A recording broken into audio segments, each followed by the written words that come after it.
In the vastness of the universe of ideas, philosophical questions are like twinkling stars that illuminate the darkness of the unknown. Amidst this intellectual spectacle, C.S. Lewis's 37 phrases emerge as constellations of insight and inquiry, inviting us to explore the deepest mysteries of human existence. These brief yet impactful words serve as portals to a journey of reflection and discovery. What do these phrases reveal about the nature of truth, morality, and life itself? How do they challenge us to rethink our own conceptions and delve into the depths of human thought? In this analysis, we will unravel the power of these C.S. Lewis phrases and explore the universal truths they reveal. 1. Everything changes, nothing ever stays the same. C.S. Lewis's quote addresses a fascinating and often paradoxical aspect of human experience: the nature of time and our perception of change. The first part of the statement, "Everything changes, nothing remains the same," reflects a fundamental truth in many aspects of life and the universe. From the laws of physics, which show that the universe is in a constant state of change and evolution, to transformations in society, technology, and our personal lives, change is a constant.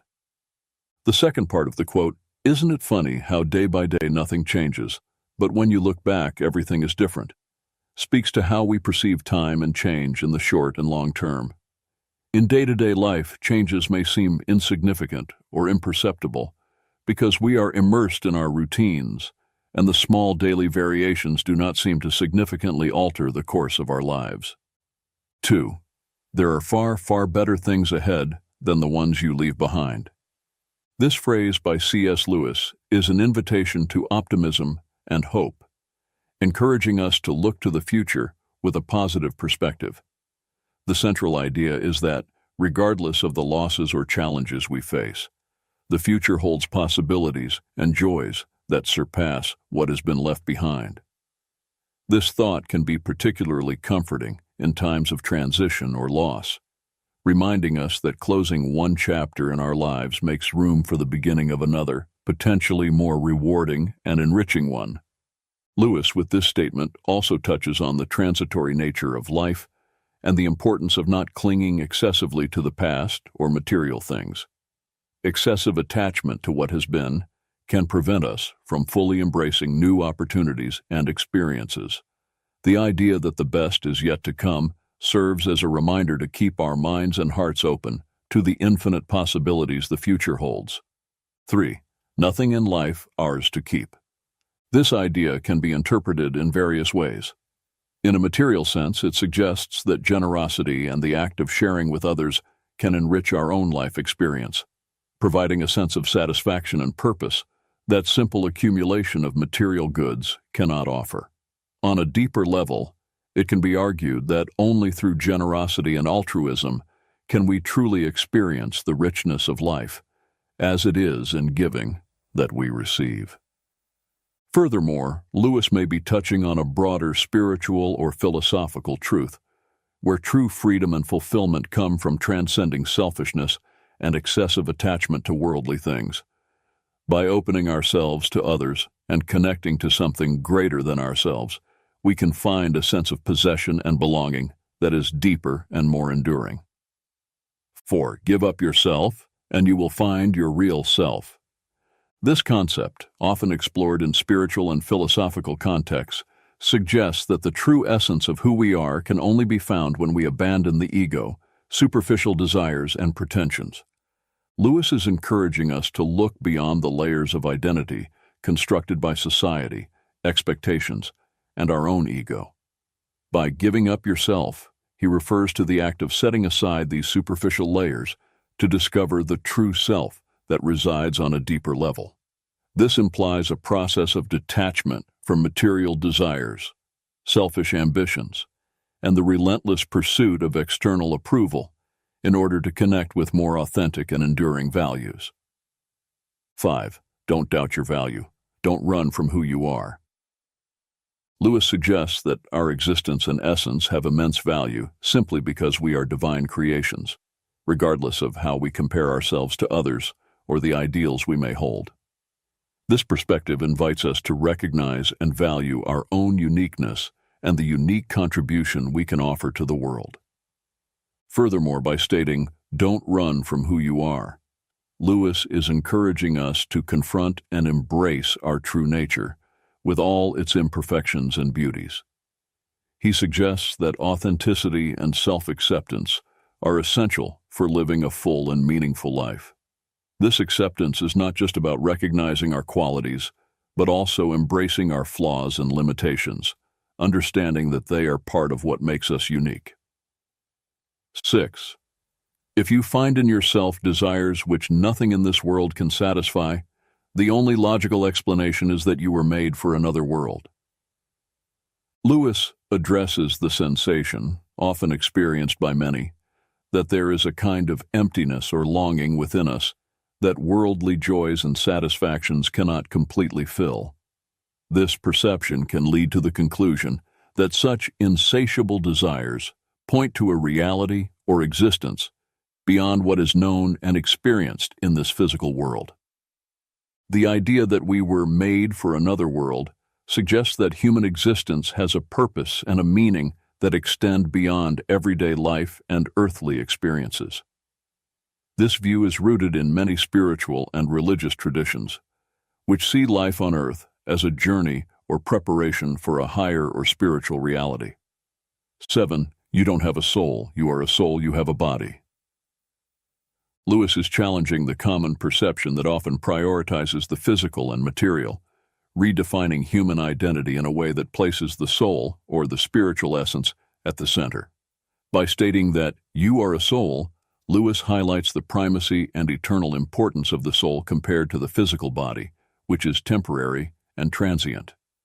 This view echoes many religious and philosophical traditions that see the body as a temporary vessel for the soul, which is the true essence of being. The idea that each of you will still be alive after the dissolution of the physical universe speaks to the belief in the continuity of the soul's existence beyond physical death. Lewis suggests that the true essence of who we are transcends the limitations of time and physical space, pointing to a spiritual reality that is eternal and unchanging. 8. Don't shine so others can see you. Shine so that, through you, others can see God. This idea is deeply rooted in the Christian notion of testimony, where an individual's life is seen as a mirror or a beacon that reflects God's light to the world. Instead of seeking personal glory, Lewis suggests that we should aspire to live in such a way that our actions, words, and even our presence allow others to glimpse divinity, goodness, and truth that transcend our individual existence. This perspective shifts the focus from the self to the other, and ultimately to the divine, promoting a way of living that is marked by generosity, service, and authenticity. By shining not for our own enhancement, but to illuminate the path to God, we are called to an existence that values humility and altruism, recognizing that our greatest contribution may be to facilitate others in finding their own connection to the sacred. 9. Hardships often prepare ordinary people for an extraordinary destiny. Lewis suggests that challenges and adversities are not mere meaningless obstacles, but rather instruments of growth and preparation. Difficulties have the potential to transform us, shaping our character and refining our virtues in ways that prosperity and ease simply cannot. This process of growth through adversity is often what prepares us to take on larger roles and responsibilities, leading us to destinies that far surpass our initial circumstances. By mentioning that God allows these experiences of low points, Lewis is touching on the notion that there is a divine order and purpose behind life's events, even those that seem negative at first glance. The lessons learned through adversity are seen as essential to our spiritual and personal development, teaching us perseverance, compassion, humility, and dependence on a force greater than ourselves. The idea that God does not make anyone wait unless it is good for him to wait reflects a view that God's timing is perfect, even if we do not immediately understand it.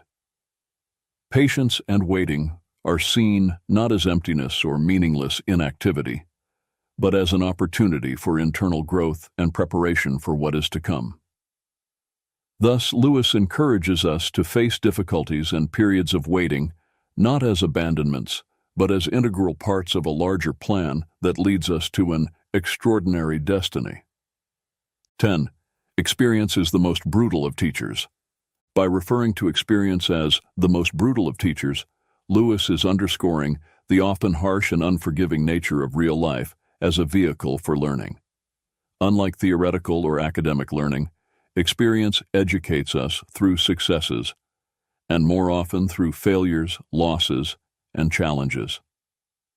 These moments can be painful and difficult to endure, but they are also incredibly potent in forging character, resilience, and wisdom.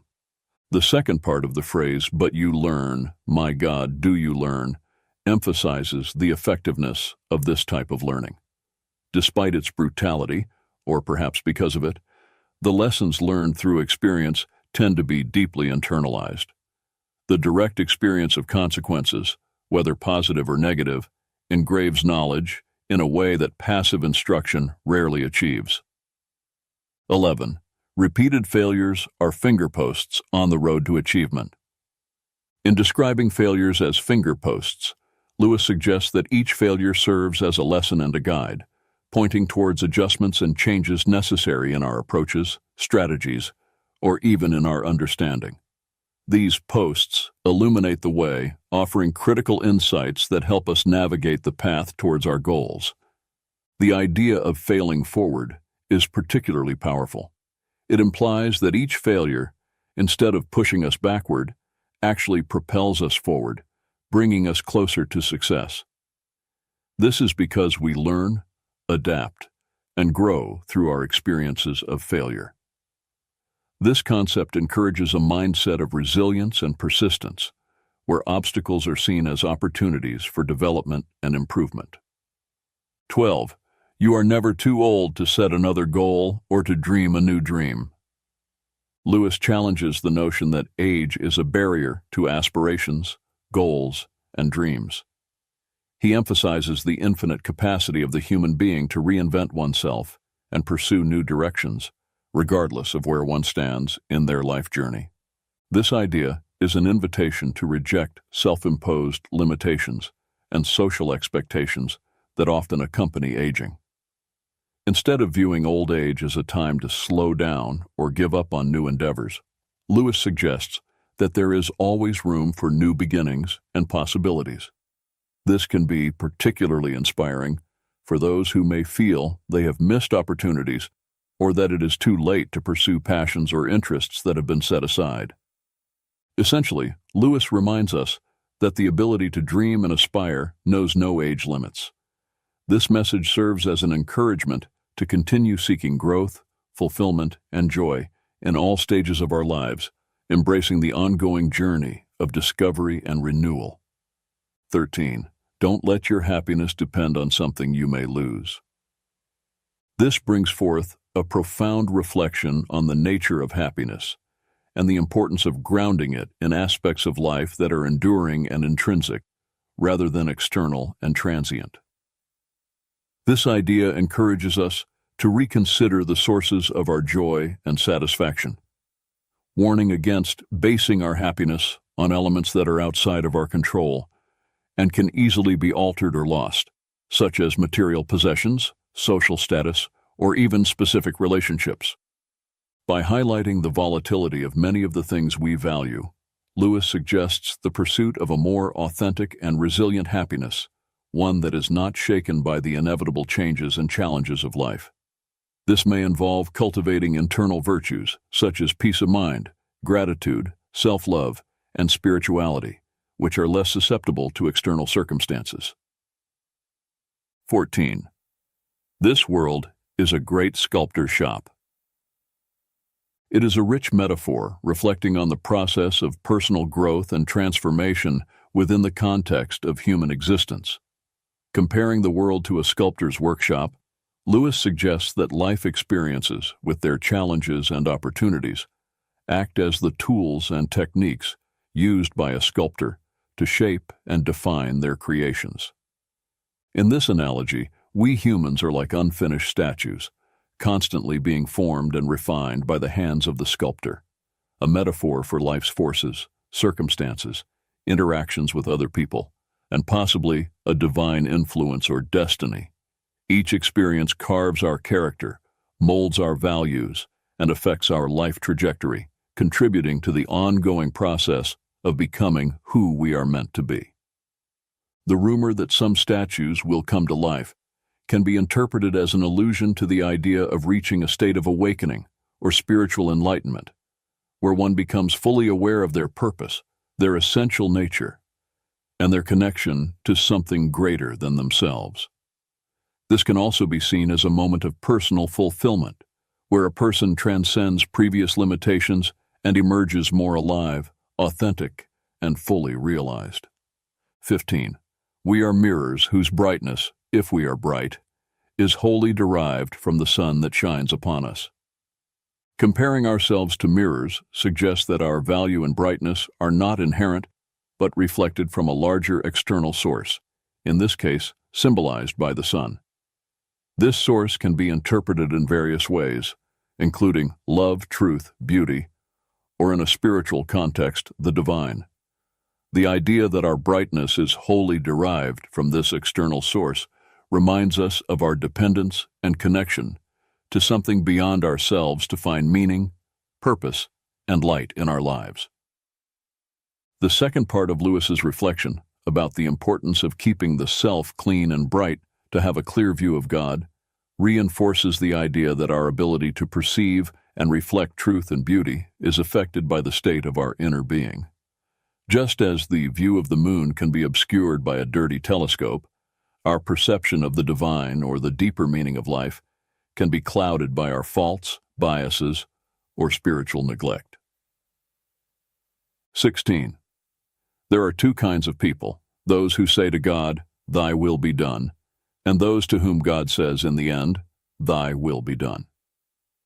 Lewis delineates a fundamental division between those who choose to submit to divine will and those who insist on following their own path, regardless of divine guidance. By saying, "Thy will be done," an individual expresses a willingness to align with God's purposes and plans, placing God's wisdom and authority above their own preferences and desires. This voluntary submission is seen as an act of faith and trust in God's goodness and sovereignty. On the other hand, when God says, "Thy will be done" to an individual, Lewis suggests that God grants that person the freedom to choose their own path, even if that path leads to separation from God. This is an expression of divine justice and respect for human freedom, allowing the natural consequences of a person's choices to unfold. 17. C.S. Lewis's reflection. I have no duty to be anyone's friend, and no man in the world has a duty to be mine. No claims, no shadow of necessity. Friendship is unnecessary, like philosophy, like art, like the universe itself, for God did not need to create. It has no survival value. Rather, it is one of those things which give value to survival, addresses the nature and value of friendship in a deeply contemplative manner. Lewis is highlighting that friendship, unlike basic needs such as food and shelter, is not essential for our physical survival. However, he argues that it is precisely this unnecessariness that elevates friendship, philosophy, art, and the universe to something that transcends mere functionality or utility. Friendship is valued not for its usefulness, but for its ability to enrich the human experience, adding a layer of meaning, joy, and depth to life that goes beyond mere survival. By stating that there is no duty in friendship, Lewis also suggests that true relationships should not be based on obligations or expectations, but rather on a free and mutual choice to share life, thoughts, and moments. This underscores authenticity and voluntariness as essential aspects of meaningful friendships. The comparison with God's creation of the universe serves to illustrate the idea that the intrinsic value of something may lie in its beauty, complexity, and ability to inspire, rather than in its functional necessity. Thus, Lewis leads us to appreciate friendship and, by extension, art, philosophy, and the universe as gifts that enrich our existence, making life not only bearable, but deeply valuable. 18. You will never make a good impression on other people until you stop thinking about what sort of impression you are making. Lewis suggests that conscious effort to shape how we are seen often has the opposite effect, leading to a perception of inauthenticity or excessive effort. This reflection encourages us to adopt a more genuine and less calculated approach in social interactions. When concern about the impression we are making is replaced by authenticity and being present in the moment, we are more likely to truly connect with others. This is because authenticity promotes an openness and vulnerability that are essential for meaningful human relationships. Additionally, excessive concern about image can distract us from listening and engaging meaningfully with others, as we are more focused on how we are being perceived than on the interaction itself. By releasing the need to control others' perception, we make space to be ourselves, which is often more attractive and impressive than any carefully constructed persona. 19. To love at all is to be vulnerable.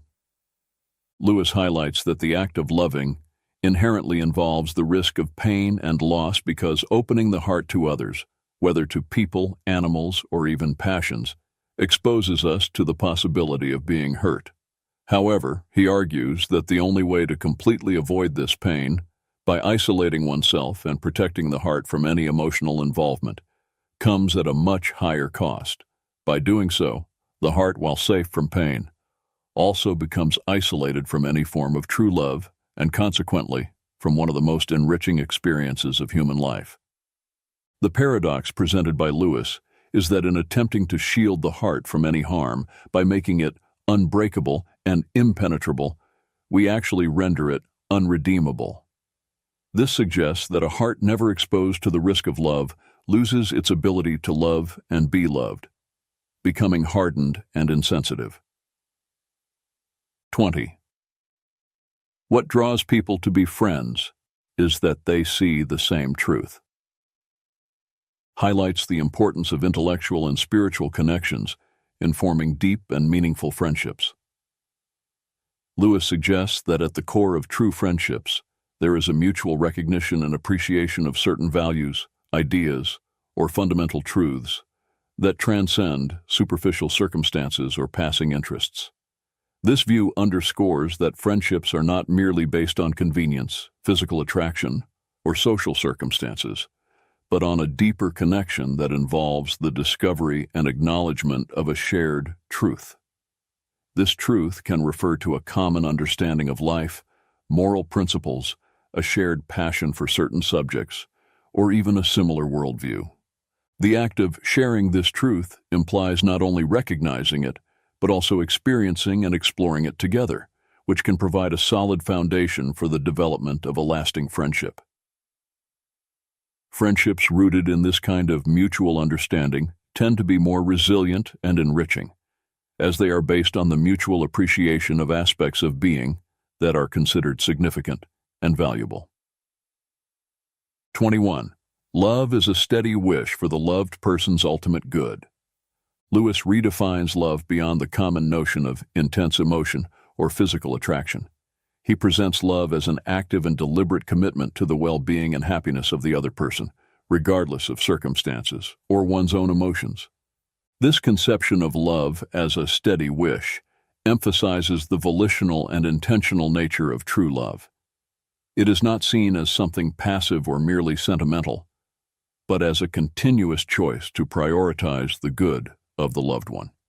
This implies a commitment to actions and decisions that promote the well-being and fulfillment of that person, even if it requires sacrifice or selflessness. By qualifying the supreme good so far as it can be attained, Lewis also acknowledges the reality of human limitations and life circumstances. He suggests that while love aspires to the ideal of the highest good for the loved one must act within practical possibilities and the limitations of the real world. 22.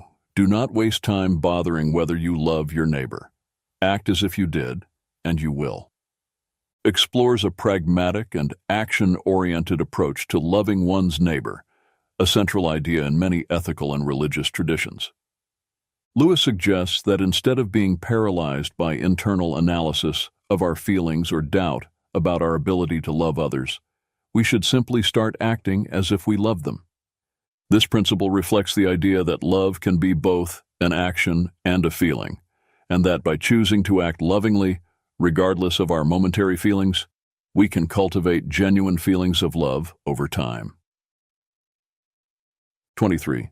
No man knows how bad he is till he has tried very hard to be good.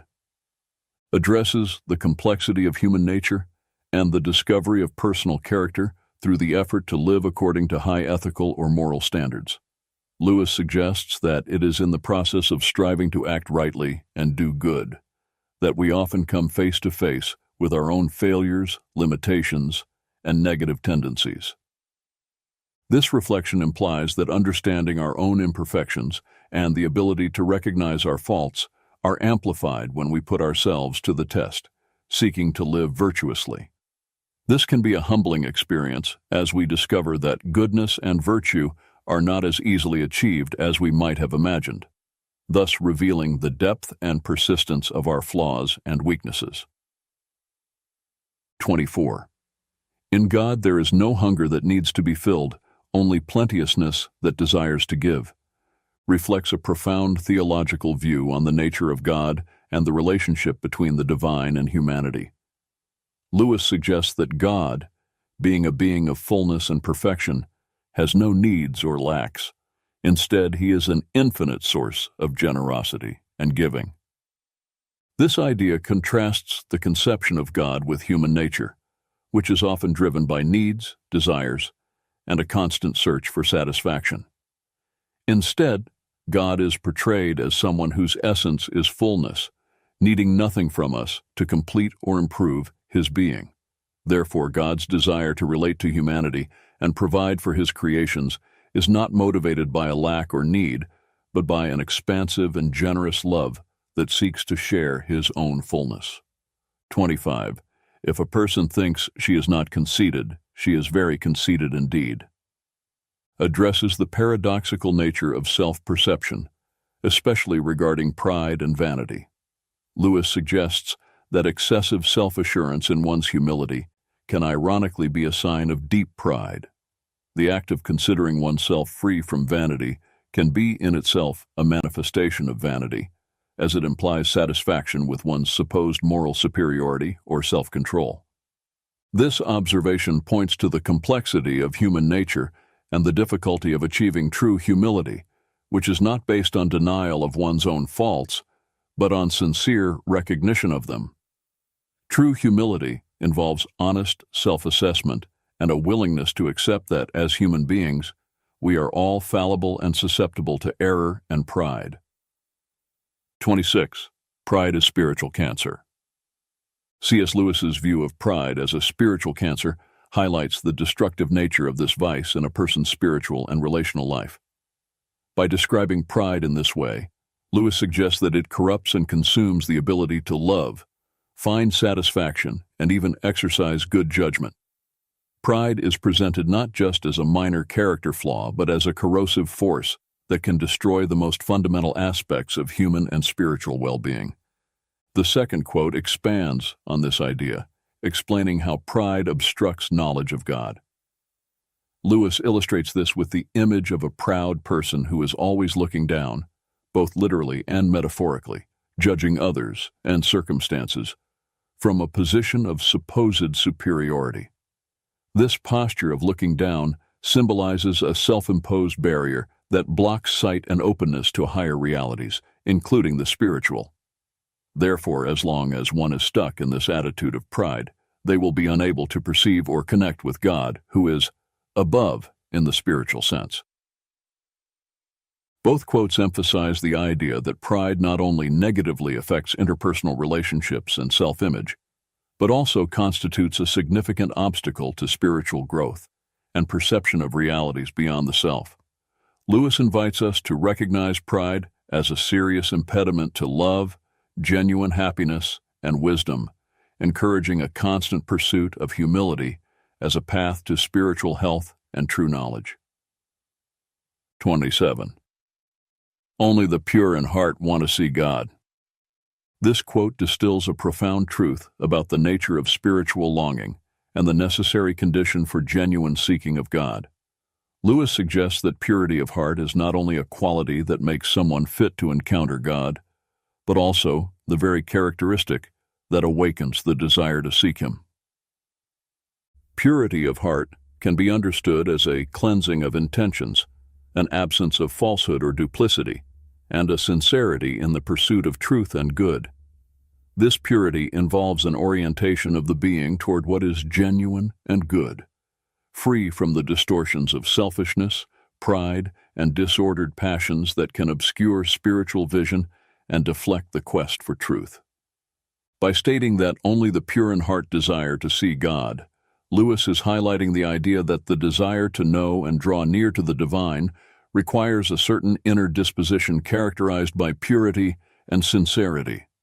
This implies that the spiritual journey toward God begins with an inner work of purification and alignment of the desires of the heart with spiritual values.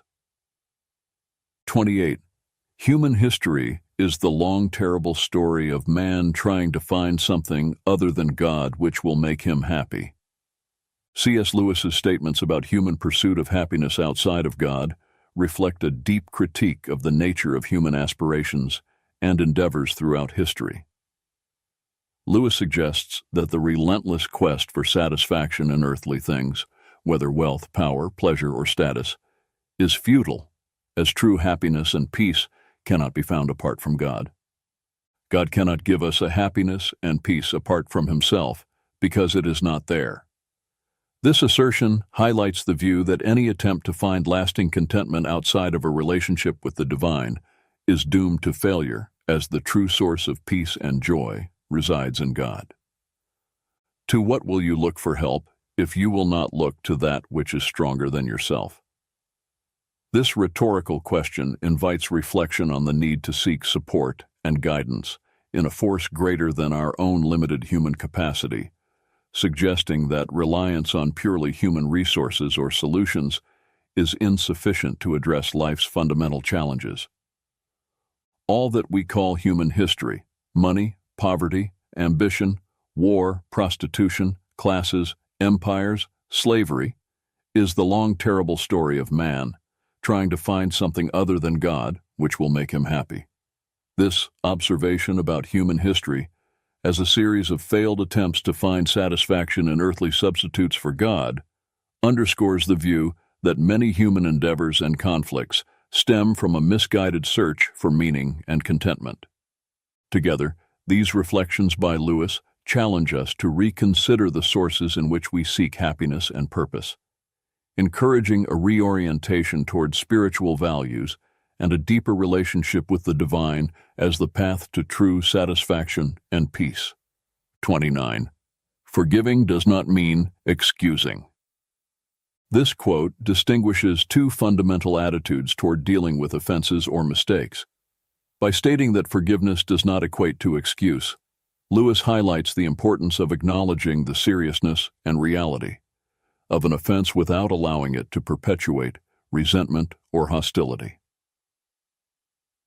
Forgiveness implies a conscious decision to release resentment or the desire for retaliation against someone who has wronged us, even when we recognize that the act committed against us was wrong and unjustifiable. This distinction is crucial because it recognizes the responsibility of the offender without allowing that offense to dominate future relationships or the emotional state of the offended party. In contrast, excusing someone often involves minimizing the offense or justifying the offender's behavior, potentially ignoring the harm caused. Thus, excusing can inadvertently enable or validate harmful behavior. Lewis suggests that forgiveness is a deeper act that requires considerable moral strength. It involves choosing to respond to wrongdoing with a kind of mercy that does not deny the injustice of the act, but chooses not to define oneself or be consummated by it. This approach to forgiveness allows for healing and reconciliation while maintaining moral integrity by acknowledging the gravity of the wrong. Therefore, a forgiveness, as Lewis conceives it, is an act of grace that transcends mere acceptance of others' faults, promoting the restoration of relationships without denying the reality of the harm caused. 30. Thirst was made for water, inquiry for truth. By C.S. Lewis offers a powerful metaphor that underscores the intrinsic connection between human pursuit of knowledge and the nature of truth. By comparing physical thirst for water with the innate desire to understand truth, Lewis invites us to reflect on the fundamental need we have to seek knowledge and understanding. Just as thirst is a natural condition that drives us to seek water to quench it and ensure our physical survival and well-being, curiosity and the desire to understand are fundamental impulses that lead us to seek truth, to satisfy our need for intellectual and spiritual knowledge and understanding. This comparison emphasizes that just as water is essential for physical life, truth is indispensable for our intellectual and spiritual life. Just as our bodies are designed to seek and consume water to maintain their health and proper functioning, our minds are naturally inclined to question, explore, and seek understanding to grow and thrive intellectually. 31. Faith is the art of holding on to things your reason has once accepted, in spite of your changing moods. This phrase by C.S. Lewis offers a profound understanding of faith that transcends mere emotional or irrational belief. Lewis suggests that true faith involves a continuous commitment to convictions and truths that have been accepted by reason, even when emotions or circumstances may try to sway us. This conception of faith highlights its active and deliberate nature, not as a passive state of acceptance, but as a constant exercise of will and discipline. By defining faith as the art of staying firm, Lewis implies that it requires practice, skill, and conscious effort to sustain beliefs in the face of doubt, fear, or uncertainty that may arise with fluctuations in our emotional states or changes in life circumstances. By emphasizing that faith is based on things reason once accepted, Lewis is also rejecting the notion that faith and reason are mutually exclusive. Instead, he proposes that authentic faith has its roots in rational and conscious understanding, and that maintaining this faith requires a continuous and deliberate return to these rational principles, especially when challenged by ever-changing moods. 32. We meet no ordinary people in our lives. This statement by C.S. Lewis offers a deeply human perspective on the nature of interpersonal interactions and the uniqueness of each individual. Lewis suggests that every human encounter, no matter how brief or trivial it may seem, is an opportunity to connect with someone extraordinary, whose life, experiences, and perspectives are unique and valuable. This assertion challenges the notion that some people are common or ordinary, highlighting that all individuals have a story, an inner complexity, and a unique potential that make them worthy of attention and respect. Even those who may seem to play mundane roles in our lives can have unexplored depths and inner riches that deserve to be recognized and valued. 33. Everyone thinks forgiveness is a lovely idea until he has something to forgive. This quote addresses the challenging nature of forgiveness and how our perspective on it can change when we find ourselves in the position of needing to forgive someone for a transgression or injustice. Initially, many people may agree that forgiveness is a noble and desirable virtue, recognizing its moral value and the emotional benefits it can bring to both the aggressor and the offended party. However, when confronted with the reality of a situation where they have been hurt or harmed by someone else, the act of forgiveness can become much more difficult than they imagined. This quote highlights the human tendency to idealize forgiveness when we are not directly involved in situations of conflict or hurt. However, when we are faced with the real need to forgive someone who has hurt us, we may discover that forgiveness is a complex and painful process that challenges our emotions, self-image, and values. 34. Integrity is doing the right thing, even when no one is watching. This quote highlights the importance of acting in accordance with our values and principles, regardless of the presence of supervision or the potential for reward or punishment. By defining integrity as doing the right thing, Lewis suggests that true integrity goes beyond simply following rules or social norms. It is a matter of moral and ethical principles. This implies making choices based on what is morally correct, even if it is easier or more advantageous to act otherwise.